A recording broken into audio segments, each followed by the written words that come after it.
오늘 말씀 사사기 세 번째 시간인데요. 지난주에 이어서 오늘 말씀을 이어가는데, 지난주에 우리가 살펴봤던 시간이 무려 160년이라는 시간입니다.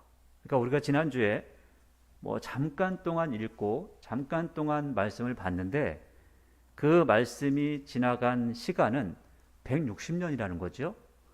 그러니까 온니엘이라는 사람이 다스릴 때 40년, 에훗이 다스릴 때 80년, 그리고 드보라, 바락이 다스렸던 게 40년이니까 160년이라는 시간입니다.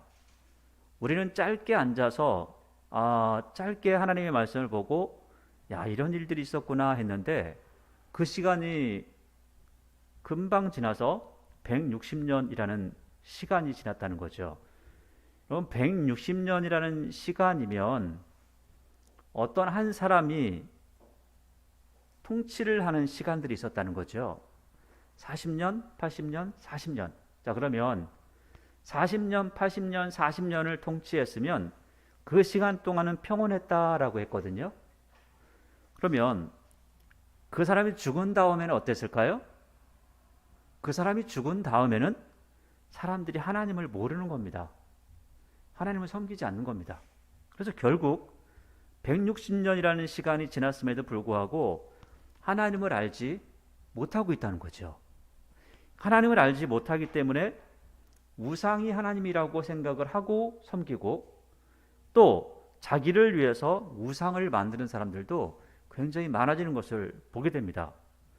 그래서 우리가 오늘 이제 말씀을 읽었는데 6장 바로 전에 5장 31절 마지막에 보면 그 땅에 40년 동안 평온하였더라. 그러니까 40년 동안 평온할 때 우리가 꼭 해야 될 일이 있습니다.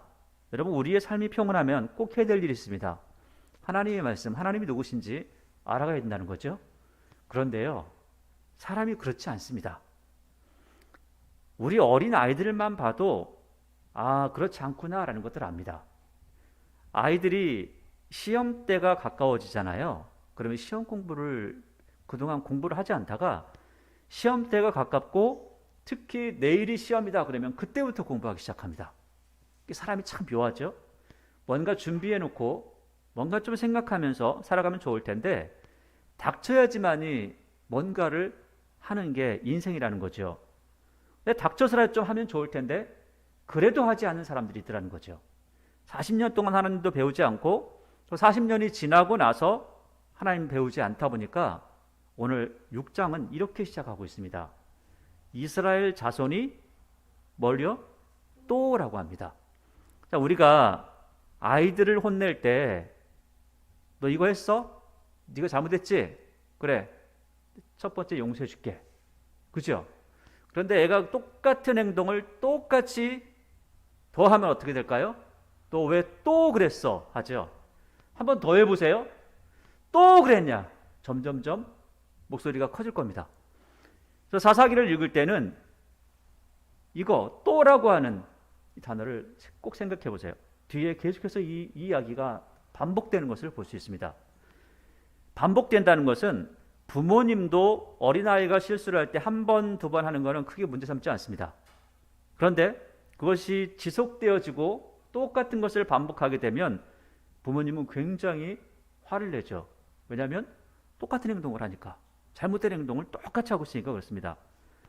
근데 오늘 6장도 마찬가지로 이렇게 시작하는 거죠. 이스라엘 자손이 또 여호와의 목전에 악을 행하였으므로 여호와께서 7년 동안 그들을 미디안의 손에 넘겨주시니, 그러니까 악하게 살았기 때문에 하나님께서 넘겨주셨다는 거예요. 여러분, 하나님께서 보실 때 가장 악한 게 뭘까요? 가장 악한 거는 하나님 외에 다른 것을 하나님이라고 하는 겁니다. 두 번째 악한 건 뭘까요? 윤리적으로 잘못 살 때 그렇게 이야기합니다. 그러니까 하나님을 버리는 순간 이스라엘 백성들의 삶은 윤리적인 모든 것들이 깨어진다는 거죠. 우리가 생각하는 윤리가 있습니다. 우리가 어릴 때부터 배웠던 윤리라는 게 있는 거죠. 그 윤리는 우리가 항상 생각하고 항상 배워왔던 유교라고 하는 가르침에서 윤리를 배웁니다. 근데 유교라고 하는 가르침을 보게 되면요, 유교라는 가르침은 참 특이합니다. 유교는 위에서 아래로 오릅니다. 그래서 부모님의 말씀에 순종은 해야 되지만 자녀의 말은 듣지 않아도 크게 문제가 없습니다. 그렇죠? 자녀가 무슨 말을 하는지, 자녀가 무슨 생각을 하는지 그런 것에 대해서는 별 크게 상관하지 않습니다. 심지어는 그분이 돌아가시고 나서까지도 뭔가를 해야 되는, 자식들이 희생해야 되는 그런 부분을 이야기하고 있죠. 자녀가 하지 않으면 무조건 불효자가 되는 거죠. 그분이 돌아가셔서 우리가 우리의 눈으로 볼 수 없음에도 그렇게 한다는 거죠. 성경은 그렇게 말씀하고 있지 않습니다. 성경은 부모도 잘하지만 자녀도 잘해야 되고, 부모도 자녀의 말을 들어야 되고 자녀도 부모의 말을 들어야 된다, 이렇게 말씀하고 있습니다. 그래서 네 부모를 공경해라, 그러면 너 오래 살 거야 하고요, 또 한편에서는 너의 자녀들을 노하게 하지 마, 이렇게도 기록하고 있습니다. 그래서 서로 상호간에 서로 사랑하는 마음이 있을 때에 가정이 제대로 이루어질 것을 말씀하고 있다는 거죠. 오늘 말씀은 이스라엘 백성들이 하나님 앞에 악을 행했다, 하나님 외에 다른 신들을 섬기고 따라갔던 모습을 계속해서 이야기한다는 거죠. 그래서 지난주에 우리가 봤는데 사사기 5장 8절을 보니까 이렇게 이야기하고 있더라는 거예요. 무리가 뭘 택했다고요? 새 신들을 택했다는 겁니다. 하나님만을 섬기면 좋을 텐데 새 신들을 섬기더라는 거죠. 신명기에서 다 말씀하고 있었죠. 신빙신이 나오면 너희들이 그 신이 좋다고 따라갈 거야. 근데 그 이야기가 사사기에 보니까 그대로 성취가 되었다는 거죠. 그걸 예언하려고 한 것이 아니라 경고하려고 했는데 실제로 예언이 되어버렸다는 겁니다. 새로운 것이 나오고 사람들이 뭔가에 굴복하면 나도 똑같이 그것을 따라가는 모습이 있다는 겁니다. 그래서 이스라엘 자손들이 하나님의 목전에서 악을 행했습니다. 그래서 7년 동안 그들을 미디안의 손에 넘겨주셨다. 미디안이라고 하는 것은 여러분 잘 알고 계시는 사우디아라비아 쪽이라고 말씀드렸죠. 그쪽에 있는 사람들입니다. 그러니까 굉장히 멀리 있는 사람들이 온 거예요. 뿐만 아니라 동방 사람들도 함께 왔습니다. 그러니까 연합군이 쳐들어왔습니다. 그러니까 굉장히 멀리 있는 사람들이 와서 이스라엘 백성들을 괴롭히고 있는 겁니다. 그러니까 괴롭히고 있는 그 상황.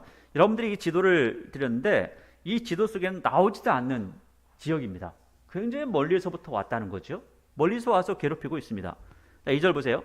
미디안의 손이 이스라엘을 이긴지라 이스라엘 자손이 미디안으로 말미암아 산에서 웅덩이와 굴과 산성을 자기들을 위하여 만들었으며, 그러니까 미디안 사람들이 와서 사니까 살 데가 없어가지고 자기들이 도망 다니며 살았다 이야기를 하는 겁니다. 우리는 이렇게 이야기하면 도망 다닐 데가 어딨어, 아니 우리 효성동에 누가 쳐들어와 있으면 어디를 도망가 생각하는데요. 우리나라에 뭐 옛날에 빨치산 이런 거 했잖아요. 그러면 지리산에 사람들이 다 도망갔죠. 그거 잡지를 못합니다. 깊어서. 여기도 마찬가지입니다. 이스라엘이라는 땅 자체가 그래요. 땅 자체가 산과 계곡이 굉장히 많습니다. 그리고 광야가 많아요. 그래서 사람이 심지어는 야 저기 들어가면 살 수 있을까? 라고 하는 곳에 사람이 삽니다.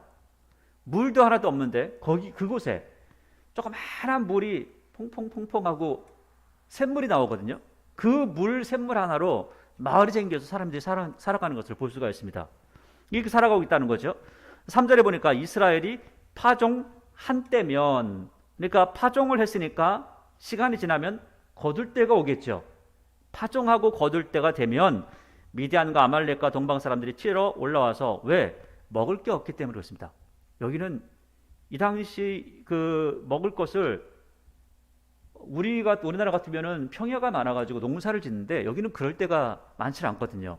그래서 양을 키워서 양이 젖을 짜서 그걸 가지고 치즈를 만들어서 먹고 양고기를 먹고 그런 경우가 많잖아요. 또 농사를 지을 수 있는 곳이 한정되어 있습니다. 그리고 농사 지을 수 있는 곳은요, 우리나라도 마찬가지였습니다. 농사를 지을 수 있는 곳은 전쟁을 할 수 있는 곳입니다. 왜? 평야이기 때문에. 그래서 농사를 지으면 거기 와서 싹 걷어가면서 전쟁을 하는 겁니다.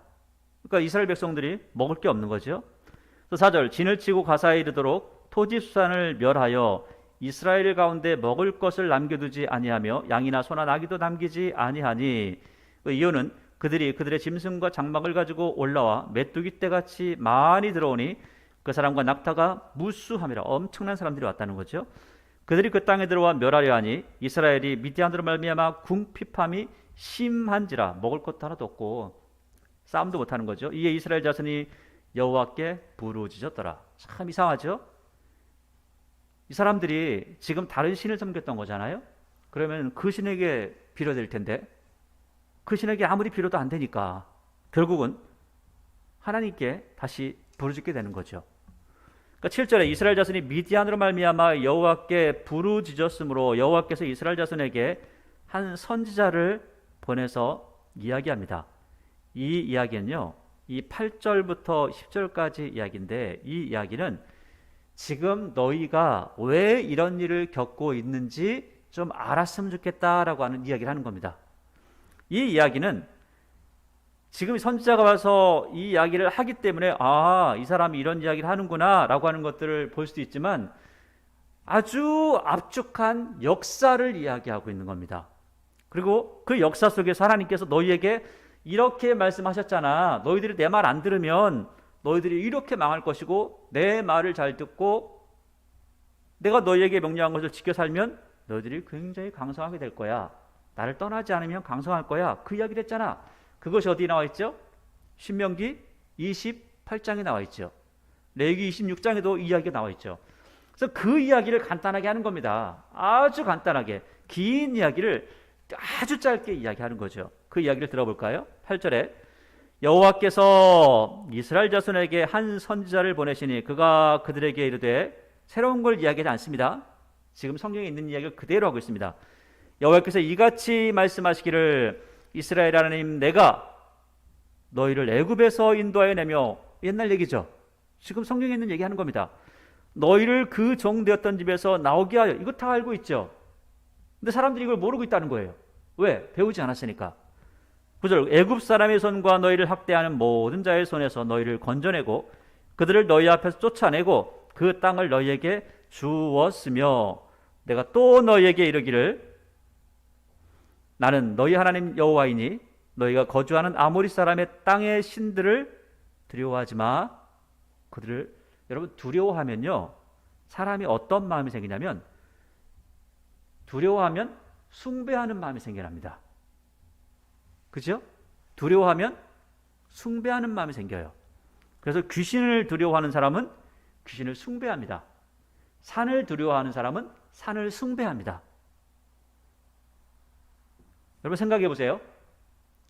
여러분들이 어떤 사람의 말을 가장 잘 들으세요?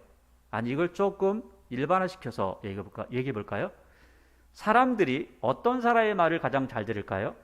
첫째, 내가 사랑하는 사람의 말. 둘째, 내가 존경하는 사람의 말. 셋째, 내가 제일 무서워하는 사람의 말. 어떤 사람의 말을 들을까요? 원래는 어떤 말을 가장 잘 들어야 되죠? 내가 사랑하고 존경하는 사람의 말을 잘 들어야 될 겁니다. 대부분의 사람들은 사랑하는 사람의 말을 듣습니까? 무서운 사람의 말을 듣습니까? 무서운 사람의 말을 듣습니다. 왜요? 하지 않으면 내가 당하니까. 그래서 성경은 이렇게 두 가지를 이야기합니다. 첫째, 너의 행동이 나를 사랑하기 때문에 하는 행동이었으면 좋겠어. 두 번째, 그게 안 되니? 그러면 나를 무서워하면서라도 따라왔으면 좋겠어. 왜? 그래야 너에게 복이 되니까. 그런데요, 10절을 보니까 하나님을 사랑하는 것도 아니고 하나님을 두려워하는 것도 아니고 가나안 땅에 있는 아모리 사람의 땅의 신들을 두려워하고 있다는 거예요. 지금 두려워하기 때문에 그 땅의 신들을 섬기고 있다는 겁니다. 왜? 무서우니까. 망할 것 같으니까. 섬기지 않으면. 그래서 너희가 내 목소리를 어떻게 했어요? 듣지 아니하였느니라 하셨다 아니라. 그러니까 지금 그들을 두려워해서 누구 말을 듣고 있죠? 하나님 말씀이 아닌 그 신들의 말을 듣고 있고 그 신을 섬기는 사람들의 말을 듣고 있다는 겁니다. 지금 너희들이 왜 망했냐면, 너희들이 왜 이렇게 비참하게 살아가냐면, 너희들이 왜 이렇게 바보처럼 이렇게 연약한 채로 살아가냐면 하나님의 말씀을 순종하지 않기 때문에 그래. 하나님께서 너 그 사람들 두려워하지 말라고 했잖아. 다른 신들은 없다고 했잖아. 하나님 외에는 다른 게 없다고 했잖아. 하나님이 내가 사랑할 존재고 가장 사랑할 존재고 하나님이 내가 가장 두려워할 존재야. 그래서 하나님을 경외하는 것이 우리가 마땅히 해야 될 도리야 라고 이야기를 했는데 안 들었다는 거예요. 그래서 지금 망했다는 겁니다. 자, 그러면 지금부터는 어떻게 하라고요? 하나님 말씀대로 살았으면 좋겠어 라고 하는 거죠. 자, 11절입니다. 여호와의 사자가 아비에셀 사람 요아스에게 속한 오브라에 이르러, 여러분 지도 보시면 그 지명들이 다 있습니다. 오브라에 이르러 상수리 나무 아래 앉으니라. 마침 요아스의 아들 기드온이 미디안 사람에게 알리지 아니하려 하여 밀을 포도주 틀에서 타작하더니, 자 이제 먹을 게 있어야 되니까 하는 거죠. 12절 여호와의 사자가 기드온에게 나타나기 이르되 큰 용사여 여호와께서 너와 함께 계시도다 하매, 지금 몰래 타작하는 거잖아요. 이런 상황에 큰 용사여 합니다. 실제로 보면 이 기드온이 굉장히 큰 용사였던 것도 볼 수가 있습니다. 그 뒤에 보면. 그런데 기드온이 생각하는 자기 자신의 모습은 그렇지 않아요. 큰 용사가 아니고 아주 작은 사람이었습니다. 근데 하나님께서 널 큰 용사야, 너를 통해서 일할 거야 라고 하시는 거죠. 13절을 보니까 기드온의 신앙의 모습이 나옵니다. 여러분 이 모습을 보면서 과연 기드온이 올바른 신앙을 가지고 있었는가라는 것을 생각해 보고요. 왜 기드온이 나중에 많은 문제를 일으키는 근거들을 놔두었는가, 이것도 이 부분에서 볼 수가 있습니다. 13절을 보니까 기드온이 그에게 대답하되 오 나의 주여, 여호와께서, 그러니까 여호와께서 하는 거 보니까 하나님에 대해서는 알고는 있죠. 하나님이 누군지 들어본 적은 있는 거예요. 왜냐하면 들어볼 수밖에 없는 게 그 아버지 이름이 요아스거든요. 요아스. 그 아버지 이름이 요아스인데 그 요아스 뜻이 뭐냐면 여호와께서 주셨다라는 뜻이에요. 그러니까 하나님은 알고 있어요. 그런데 여호와께서 우리와 함께 계시면 어찌하여 이 모든 일이 우리에게 일어났나이까? 또 우리 조상들이 일찍이 우리에게 이르기를 여호와께서 우리를 애굽에서 올라오게 하신 것이 아니냐 한 이 모든 이적이 어디 있나이까? 이제 여호와께서 우리를 버리사 미디안의 손에 우리를 넘겨주셨나이다. 그러니까 기드온의 인식은 뭐냐면 하나님 우리를 버리셨기 때문에 지금 우리가 이런 일을 당하는 거 아닙니까? 옛날에 뭐 들어보니까 저 애굽에서 이스라엘 백성들은 우리를 다 이끌었다고 하나님께 기적을 베푸셨다고 하는데, 그러니까 지금은 아무 기적도 없네요. 하나님 함께 하시면 이럴 수가 있습니까? 라고 하는 거죠. 그런데요, 하나님께서 함께 하셔도 이런 일이 일어납니다. 아니, 하나님께서 함께 하시기 때문에 이런 일이 일어납니다. 말씀을 알면 이런 걸 묻지 않습니다. 아하, 하나님 함께 하시기 때문에 우리가 다른 신 섬기는 걸 하나님께서 정말 싫어하시는구나. 절대 그러면 안 되는 거구나. 그렇기 때문에 우리가 일을 당하는 거구나. 아니, 선지자가 벌써 와서 말을 다 했잖아요. 그런데 지금 이렇게 이야기하고 있거든요. 지금 하나님의 말씀을 모르고 있다는 겁니다. 14절에 여호와께서 그를 향하여 이르시되 너는 가서 너의 힘으로 이스라엘 미디안의 손에서 구원하라. 내가 너를 보낸 것이 아니냐 하시니라. 그러나 기드온이 그에게 대답하되 주님, 내가 무엇으로 이스라엘을 구원하겠습니까? 보소서 나의 집은 므낫세 지파거든요. 므낫세 중에도 지극히 약하고 나는 내 아버지 집에서 가장 작은 자입니다. 자기 인식이 그렇다는 거예요. 자기 인식이. 지금 기드온이 가지고 있는 자기 인식이 난 아무것도 못해. 난 아무 능력이 없어. 하나님께서 보실 때는 너는 큰 용사야. 너는 준비가 됐어. 내가 너를 쓸 수 있어. 라고 하는데 자기 인식은 이렇다는 거죠. 한편으로 보면 겸손하고 뭐 이렇게 이야기할 수 있지만 굉장히 소심한, 그래서 하나님의 말씀을 따르기에는 너무 연약한, 너무 유약한 그런 모습을 보여주기도 하고 있다는 겁니다. 그런데 그때 16절 여호와께서 그에게 이르시되 내가 반드시 너와 함께 하리니 내가 미디안 사람 시기를 한 사람을 치듯 하리라 하시니라. 내가 너와 함께하는 증거가 뭐냐면 내가 다 이기게 할 거야. 다 이기게 할 거야. 이렇게 얘기하는 거죠.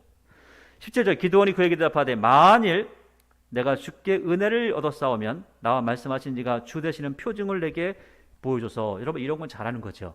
왜냐하면 이 당시에 지금 기드온이 보았던 모습은 어떤 모습일까요? 하나님을 섬기는 모습은 거의 없었을 것 같아요.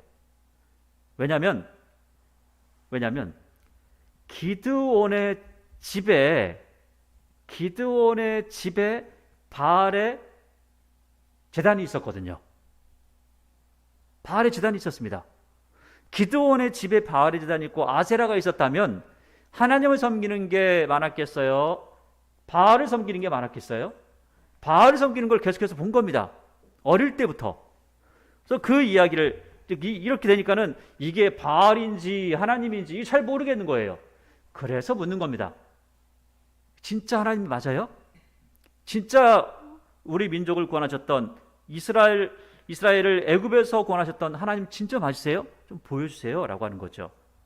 그래서 18절에 내가 예물을 가지고 다시 주께로 와서 그것을 주 앞에 드리기까지 이곳을 떠나지 마시기를 원하나이다 하니 그가 이르되 내가 너 돌아올 때까지 머무리라 하니라. 기드온이 가서 염소새끼 하나를 준비하고 가루 한 에바로 무교병을 만들고 오래 걸렸겠죠.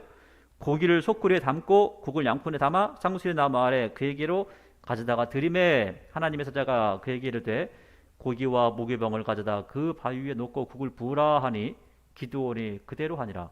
하나님이 그런 거 먹고 이렇게 하지 않죠. 하나님 앞에 태워서 드리고 하는 거잖아요. 향기를 기쁘게 여기신다는 거 아니에요. 여호와의 사자라고 하는 것은 천사를 이야기하는 거잖아요. 자, 그래서 21절 여호와의 사자가 손에 잡은 지팡이 끝을 내밀어 그 고기와 무교병에 대니 불이 바위에서 나와서 고기와 무교병을 살랐고 여호와의 사자는 떠나서 보이지 아니하니라. 신기한 일이 벌어진 거죠. 바위에서 불이 나와요? 말도 안 되죠. 근데 바위에서 불이 나와서 물이 잔뜩 있는데 그걸 다 태워버렸다는 거예요. 하나님께서 내가 이 잼을 받았다라고 하는 응답을 주셨다는 거죠. 내가 진짜 하나님이다라는 것도 말씀하고 있는 거죠. 22절 기드온이 딱 그렇게 하나님의 사자다라고 하는 것을 확인하고 나니까 갑자기 겁이 나는 겁니다. 왜냐하면 하나님을 본 자들은 죽거든요. 죽습니다. 그러니까 기드온이 겁나서 이렇게 이야기합니다. 22절 기드온이 그가 하나님의 사자인 줄 알고 이르되 슬프도소이다 주 여호와여 내가 여호와의 사자를 대면하여 보았나이다. 그럼 죽기 때문에 그래요. 23절 여호와께서 그에게 이르시되 너는 안심하라 두려워하지 말라 죽지 아니하리라 하시니라. 여러분 여기에요. 실제로 하나님을 뵈면 죽습니다. 그래서 이 부분을 신약은 하나님을 본 적 없다 이렇게 이야기합니다. 그래서 나중에 다 보니까 하나님의 사자를 보았다 이렇게 이야기하는 거죠. 그런데 하나님의 사자를 보고 겁을 앓는 사람이 딱 한 사람이 있습니다. 다 죽었다 하는데 야곱만 붙들고 늘어집니다. 야곱은 아주 지독하죠. 야곱은 뭐 하나님의 사자고 뭐고 다 필요 없고 무조건 붙들고 나 살려주세요 라고 그런 이야기를 합니다. 근데 기드온이 하나님의 사자를 보고 죽지 아니하니까 24절에 그것 내가 안 죽었구나 나에게 평안이 있구나 라고 해서 기드온이 여호와를 위하여 그 제단을 쌓고 그것을 여호와 샬롬이라고 하였더라. 그것이 오늘까지 아비에셀 사람에게 속한 오브라에 있더라. 아비에셀 사람 지금까지 지금이 언제라고요? 아마도 다윗 시대 이후에 정리했던 부분들을 다 이야기하고 있다라고 말씀드렸죠. 25절 그날 밤에 여호와께서 기드온에게 이르시되 내 아버지에게 있는 숫소 곧 7년 된 둘째 숫소를 끌어오고 하나님 별거 다 알고 계시죠. 집에 숫소가 있는데 몇 년 된 거? 7년 된 두 번째 숫소. 정확하게 말씀하시죠. 그걸 가져오고 내 아버지에게 있는 뭐라고요? 바알의 제단을 헐며 그 곁에 아세라상을 찍고. 그러니까 누구에게 있어요? 네 아버지 요아스의 집에 있는 요아스 이름은 여호와께서 주셨다는데 여호와라고 하는 이름을 가진 사람이 바알의 제단을 가지고 있어요. 그리고 아세라상도 있죠. 그러니까 다시 내 아버지에게 있는 바알의 제단을 헐며 그 곁에 아세라상을 찍고. 여러분 바알 하면은 바알이라는 것은 주를 이야기해요. 주. 바알세붑 하면은 파리의 주. 파리, 윙윙거리는 파리의 주. 그 파리의 주. 그러니까 파리를 섬겼던 사람도 있다는 거예요. 근데 여기 보니까 바알이라는 게 원래는 그냥 보통 바알 하면은 주인이라는 뜻이었습니다. 나중에 이게 신이 돼 버렸죠. 어느 정도로 이게 신이 돼 버렸냐면 예전에는 어떻게 불렀냐면 여러분들이 잘 알고 계시는 요셉 있죠, 요셉. 요셉이 막 걸어와요, 형들한테. 그러니까 형들이 요셉을 보더니 뭐라고 하냐면 야, 꿈꾸는 자가 온도다 이렇게 하잖아요. 이게 원어로 하면 뭐냐면 꿈꾸는 자들의 바알이 오는도다 이렇게 이야기합니다. 그러니까 꿈꾸는 사람들의 주인이야, 요셉이. 그러니까 야, 꿈을 얼마나 많이 꾸는지 다른 사람들이 꿈꾸는 거는 아무것도 아니야, 최고야 최고, 이런 식으로 이야기할 때 꿈꾸는 자들의 주인이 온다 이렇게 이야기하는 거죠. 그렇게 그냥 보통 주인이다라고 하는 이름이었는데 나중에는 그 이름이 신이 돼 버렸습니다. 그래서 바알이라고 하는 신이 돼서 바알신, 또는 성경에서 바알들이라고도 얘기합니다. 바알 또는 바알들에서 주인들이라고 하는 이름으로 신이 되어버리고 말았다는 거죠. 근데 아세라는 그 여성신이죠. 하나는 남성신, 하나는 여성신.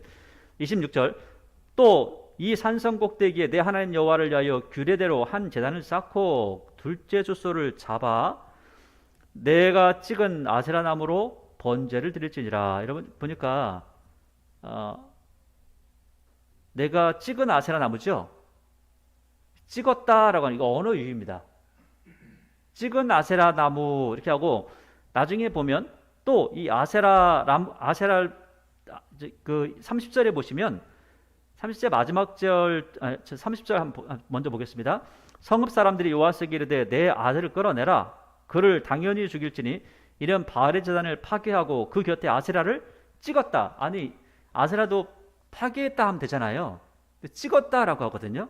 왜냐하면 기드온이라는 사람의 이름의 뜻이 뭐냐면 나무를 자르는 사람이라는 뜻을 가지고 있습니다.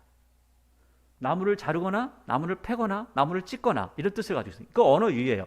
그러니까 우리말에서는 잘 느낄 수 없는데 하나님께서 기드온이라는 사람을 통해서 뭘 찍었다는 거예요? 나무를 찍었는데 그 나무가 아세라라는 그 상, 그래서 이 우상을 다 부셔버렸다라는 뜻을 함께 그 안에 집어넣었다는 거예요. 그러니까 우리나라 말로는 잘 이해가 안 됩니다. 그러니까 우리나라 말로 이런 거죠. 하늘에서 눈이 내려와 눈에 들어가니 눈물인가 이렇게 하면 우리나라 말로는 이렇게 되잖아요. 근데 이것을 다른 나라 영어로 아니면 다른 나라 말로 번역하면 이게 느낌이 안 삽니다. 이거 똑같은 거죠. 성경에서 그런 말씀들을 하고 있는 겁니다. 27절에 이에 기드온이 종 10사람을 데리고 여호와께서 그에게 말씀하신 대로 행하되 그의 아버지의 가문과 그 성읍 사람들을 두려워함으로, 그러니까 아버지 가문도 두려워하고요, 성읍 사람도 두려워해서 이 일을 감히 낮에 행하지 못하고 밤에 행하니라. 그 성읍 사람들이 아침에 일찍 일어나 본즉 바알의 제단이 파괴되었으며 그 곁에 아세라가 찍혔고 새로 쌓은 제단 위에 둘째 수소를 드렸는지라. 그러니까 소를 딱 보니까 알겠죠? 왜? 그 동네에 소가 많지도 않았겠지만 그 많지 않은 소 중에서 어떤 집에 소 한 마리가 없어졌겠죠? 그걸 보면은 아유 그 집에 그 녀석이 했구만 이렇게 나오는 겁니다. 지금은 소가 어떻게 되는지 잘 모르니까 이거 찾기가 쉽지 않겠죠. 근데 그 당시에는 다 나오는 겁니다. 왜냐하면 그 집에 소가 몇 마리인가 다 알기 때문에. 그래서 29절에 서로 물어 이르되 이것이 누구의 성인가 하고 그들이 캐어 물은 후에 이르되 요아스의 아들 기드온이 이를 행하였다 하고. 왜? 보니까 요아스의 집에 소가 한 마리가 없어졌어요. 그러니까 기드온 그 녀석이 했구만 라고 하는 거죠. 30절 성읍 사람들이 요아스에게 이르되 내 아들을 끌어내라. 그는 당연히 죽을지니 이는 바알의 제단을 파괴하고 그 곁에 아세라를 찍었음이라 하니 요아스가 자기를 둘러싼 모든 자에게 이르되 너희가 바알을 위하여 다투느냐? 야, 너희들이 바알을 대신해 싸우냐? 이렇게 하는 거예요. 그러면서 너희가 바알을 구원하겠냐? 그를 위하여 다툰 자는 아침까지 죽임을 당하리라. 바알이 과연 신일진데 그의 제단을 파괴했은즉 그가 자신을 위해 다툴 것이니라. 그래서 그 이름을 여룹바알이다 했잖아요. 기드온의 이름이 여룹바알입니다. 여기에 보면 바알이 자신을 위해 다툴 것이다. 바알 나오라고 그래. 바알이 싸워. 이렇게 이야기하는 겁니다. 여룹바알이요, 바알이 다툰다라는 뜻을 가지고 있습니다. 결국 하나님께서 그 기드온이라는 사람이 바알신을 깨부셨다라고 하는 이름의 뜻이 그 안에 들어있는 거죠. 33절에 그때에 이런 일이 일어나고 나서 그때에 미디안과 그러니까 하나님께서 하나님의 일을 하시는데 놀랍게도 가장 먼저 하신 일이 뭐예요? 우상을 먼저 없앤 겁니다. 가장 먼저 하신 게 우상을 먼저 없앤 거예요. 그냥 야 내가 대충 가질 테니까 먼저 싸워가지고 이렇게 하고 저렇게 하고 그래 그렇게 해. 그것이 아니라 우상을 먼저 없앤 겁니다. 내 눈에 가시 먼저 없애는 거죠. 하나님께서 가장 싫어하시는 거 먼저 없애는 겁니다. 33절에 그때 미디안이 있고요, 아말렉이 있고요, 동방 사람이 있습니다. 그러니까 미디안과 아말렉과 동방 사람이 하나가 된 겁니다. 그래서 쳐들어온 거예요. 여러분 이거 쉽지 않습니다. 이 사람들이 지금 굉장히 멀리 있는 사람들이거든요. 근데 이 사람들이 갑자기 협정을 딱 맺더니 야 우리가 저 가나안을 치자 이렇게 하는 거예요. 이거 쉽지 않아요. 그리고 또 가져가더라도 나누는 것도 쉽지 않아요. 그리고 이 사람들이 엄청 많은 사람들이 와서 싸우거든요. 쉽지 않은데 이 사람들이 동맹을 맺고 싸우더라는 거예요. 하나님께서 이렇게 오게 하셨다는 거죠. 34절에 여호와의 영이 기드온에게 임하시니 기드온이 나팔을 불매 아비에셀이 그의 뒤를 따라 부름을 받으니라. 아비에셀은요, 요아스가 아비에셀 가문 사람이잖아요. 그러니까 기드온의 가문에 사람들이 먼저 왔다라는 거예요. 그리고 가장 가까운 사람이 먼저 오는 거죠. 35절 기드온이 또 사자들을 보내 온 므낫세의 둘을 보내매 그들도 모여서 기드온이 므낫세 지파잖아요. 그 므낫세 지파가 또 왔다는 거예요. 그를 따르고 또 사자들을 아셀과 스불론과 납달리에 보내매 그 무리도 올라와 그를 영접하더라. 그러니까 그 주변 사람들을 다 불러서 전쟁을 하는 겁니다. 36절에 기드온이 하나님께 여쭈되 주께서 이미 말씀하신 같이 내 손으로 이스라엘을 구원하시려거든. 한번 확인을 했잖아요. 하나님 누구신지. 다시 한번 확인한다는 거예요. 보소서 내가 양털 한 뭉치를 타작마당에 두리니 만일 이슬이 양털에만 있고 주변 땅 마르면 주께서 이미 말씀하신 같이 내 손으로 이스라엘을 구원하실 줄을 내가 알겠나이다 했더니 그대로 된지라. 아침에 여러분 보세요. 아침에 우리도 마찬가지예요. 아침에 여러분들이 솜 같은 거 어떤 이불 같은 거를 밖에 내놓으세요. 그러면은 아침 지나고 해가 딱 뜨는 순간 바닥은 다 말라 있고요. 솜은 젖어 있습니다. 그렇죠? 그런 경우 있어요. 왜냐하면 이슬이 내리거든요. 밤에. 특별히 가을 정도 되고 겨울이 가까우면 이슬이 많이 내립니다. 그러면 이건 젖고 땅은 마르거든요. 해 때문에. 그래서 기도이 다시 한번 생각한 겁니다. 38절 아이고 이거는 누구나 할 수 있지. 혹시 그럴 수 있지. 마를 수 있지. 그래서 이튿날 기드온이 일찍 일어나서 양털을 가져다가 그 양털에서 이슬을 짜니 물이 그릇에 가득하더라. 물이 엄청 많이 들었다는 거예요. 근데 땅은 말랐다는 거죠. 그래서 기드온이 또 하나님께 아이고 이건 이럴 수 있어요 라고 하면서 하나님께 여쭈되 주여 내게 노하지 마옵소서. 이번에만 내가 이번만 말하리다. 구하옵나니 내가 이번만 양털로 시험하게 하소서. 원하건대 양털만 마르고 그 주변 땅은 다 이슬이 있게 하옵소서. 하여튼 이건 어렵죠. 땅은 먼저 마를 수 있는데 양털은 먼저 마른다. 이거 쉽지 않습니다. 그러니까 40절에 그 밤에 하나님이 그대로 행하시니 양털만 마르고 주변 땅은 다 이슬이 있더라. 땅은 다 젖었는데 양털은 뽀송뽀송한 거죠. 그러니까 이거는 불가능한 일입니다. 그러니까 아하 하나님께서 하신 일이구나 하면서 일을 했다는 거예요. 그래서 이 7장의 이야기가 전개가 되는데 여러분 이게요 아무리 그래도 전쟁을 하는 건 쉽지 않습니다. 전쟁하는 건 쉽지 않아요.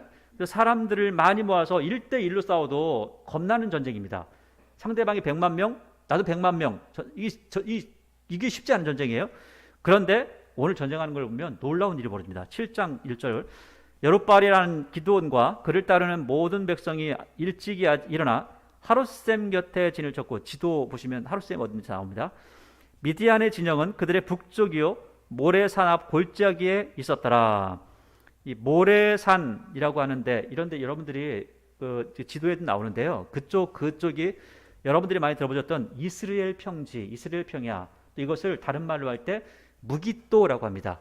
그래서 무깃도를 하르 무깃도라고 이렇게 이야기하면 그것을 여러분들이 잘 알고 있는 말로 해석하면 아마겟돈이라고 하는 지역이 나옵니다. 그래서 그 이스라엘 평지가 아마겟돈이라는 그 평지가 됩니다. 그래서 뭐 그 사람들이 흔히 이야기를 거기서 뭐 3차 대전이 일어나네 어쩌네 저쩌네 그런 이야기가 그 안에서 일어난다 이야기를 하고 있는 거죠. 자, 2절에 여호와께서 기드온에게 이르시되 너를 따르는 백성이 너무 많아. 몇 명인지 모르겠는데 너무 많아. 이렇게 하시는 거죠. 내가 그들의 손에 미디안 사람을 넘겨주지 아니하리니 이는 이스라엘이 나를 거슬러 스스로 자랑하기를 야 그거 우리가 싸워서 이겼어. 내 손이 나를 구원하였다 할까 함이라. 하나님께서 하나님의 능력을 보여줘야 되는데 사람들이 혹시라도 아이고 하나님 없어도 괜찮아요. 우리가 이길 수 있어요. 라고 그렇게 말할 수 있다는 거예요. 그래서 3절에 이제 너는 백성의 귀에 외쳐 이르기를 근데 이것도 불가능한 얘기입니다. 근데 이렇게 이야기할 수 있다는 거예요.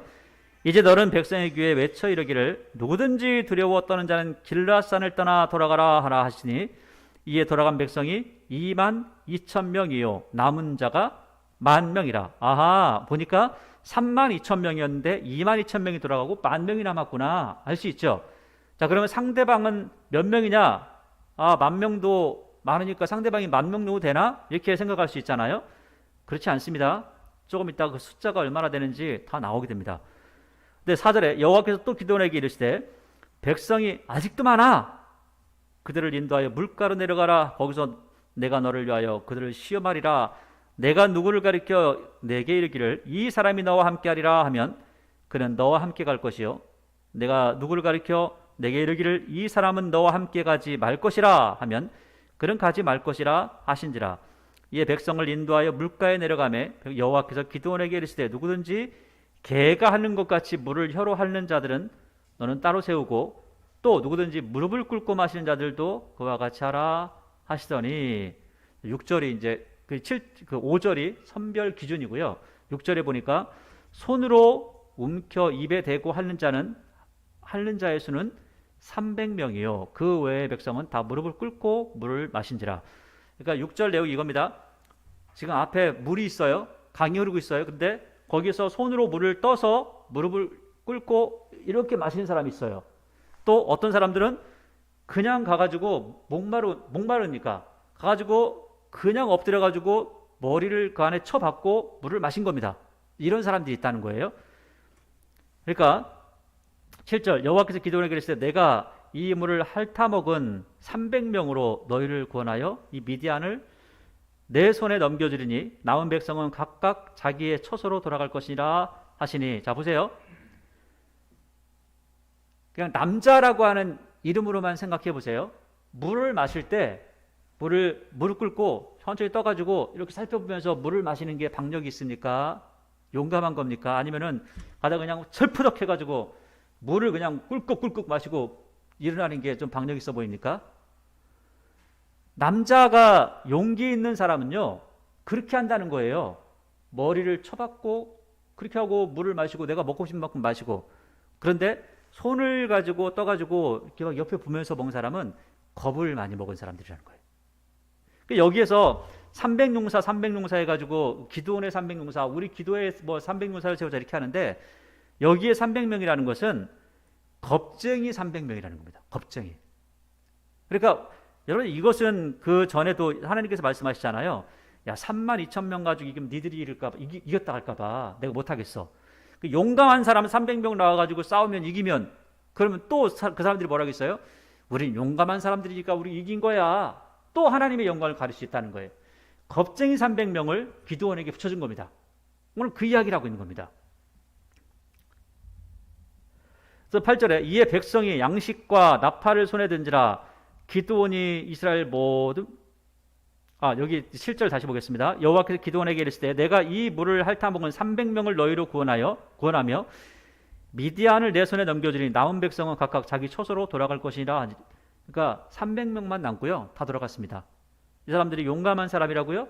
아니요. 겁쟁이들이 300명입니다. 그러니까 왜 겁쟁이들을 하나님께서 모아놓고 하나님께서 왜 이 사람들을 통해서 전쟁하라고 하시죠? 하나님께서 하나님 되심을 증명하고 싶은 겁니다. 자 그러면 이런 상태가 되면 기드온은 겁이 나겠어요? 자신이 있겠어요? 얼마나 겁나겠어요? 지금 보니까 이것들 싸움도 하나도 못하는 것들, 겁먹어가지고 벌벌벌 떨고 있는 것들 가지고 어떻게 전쟁합니까? 이렇게 하는 겁니다. 그래서 뒤에 이야기를 하는 거죠.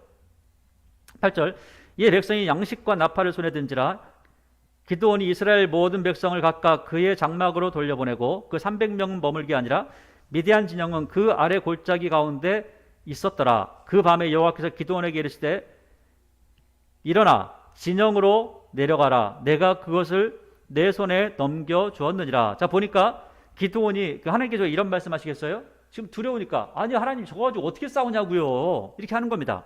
그러니까 말씀하신 거예요. 10절, 만일 내가 내려가기를 두려워하거든 너 혼자 내려가기 좀 무섭냐? 그럼 부하 하나 좀 데리고 나가라. 부하와 함께 그 진영으로 내려가서 그들이 하는 말을 들으라. 그러니까 지금 너 내려가가지고 쟤들이 무슨 말 하는지 한번 잘 들어봐.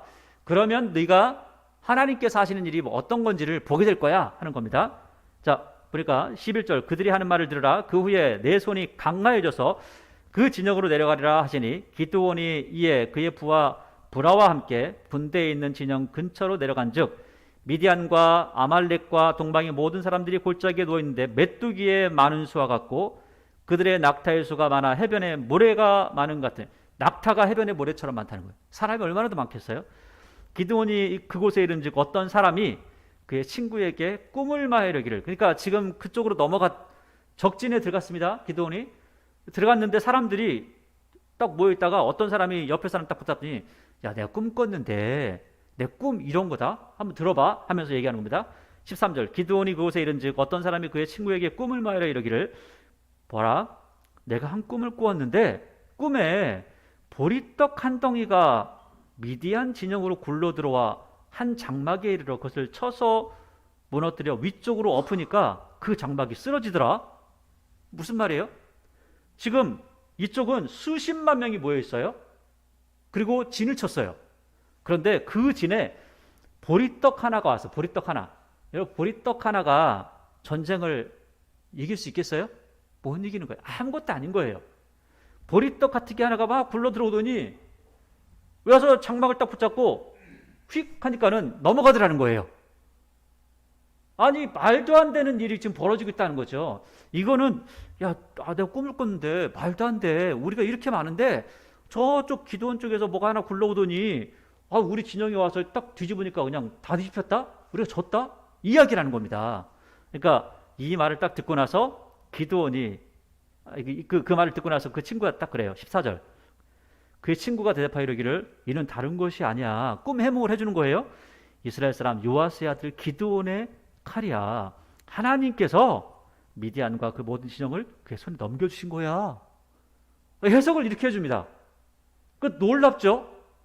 지금 이 사람은 겁나가지고 도대체 무슨 말하는 건지 가서 들어보려고 했더니 야, 지금 하나님께서 쟤들 이기게 하시는 거야 이렇게 했어요. 그러니까 15절, 기드온이 그 꿈과 해몽할 말을 듣고 경배하며 이스라엘 진영으로 돌아와 이르되 일어나라, 여호와께서 미디안과 그 모든 진영을 너희에게 넘겨주셨느니라 하고 300명을 세 대로 나누고 각 손에 나팔과 빈 항아리를 들리고 항아리 안에는 횃불을 감추게 하고 그들에게 이르되 너희는 나만 보고, 다른 거 보면 무서워서 도망가니까 나만 보고 내가 하는 대로 하되 내가 그 진영 근처에 이르러서 내가 하는 대로 너희도 그리하며 나와 나를 따르는 자는 다 나팔을 불거든 너희도 모든 진영 주위에서 나팔을 불며 이르기를 여호와를 위하여 기드온을 위하여라고 해라 하니라.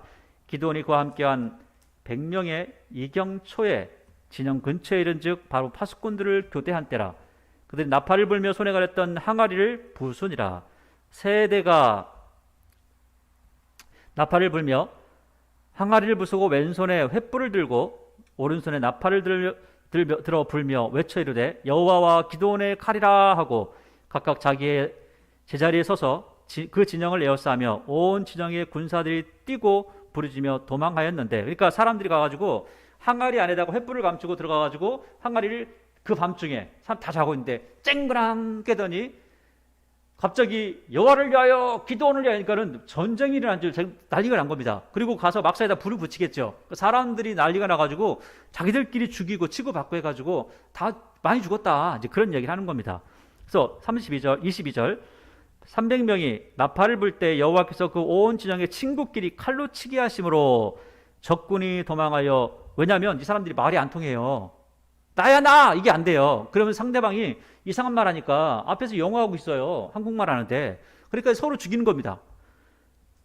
적군이 도망하여 스레라 이 벳시다에 이르고 또 답밭에 가까운 아벨몰라의 경계에 이르렀으며 이스라엘 사람들은 납달리와 아셀과 온 므낫세에서부터 부름을 받고 미디안을 추격하였더라. 기드온이 사자들을 보내서 에브라임 온 산지로 두루다니게 하여 이르기를 내려와서 미디안을 치고 그들을 납질러 벳바라와 요단강을 이르는 수로를 점령하라 하매 이에 에브라임 사람들이 다 모여 벳바라와 요단강에 이르는 수로를 점령하고 또 미디안의 두 방백 오렙과 스엡을 사로잡아 오렙은 오렙바에 죽이고 스엡은 스엡 포도주 틀에서 죽이고 미디안을 추격하였고 오렙과 스엡의 머리를 요단강 건너편에서 기드온에게 가져왔더라. 전쟁에서 이겼다라고 하는 이야기를 하고 있는 겁니다.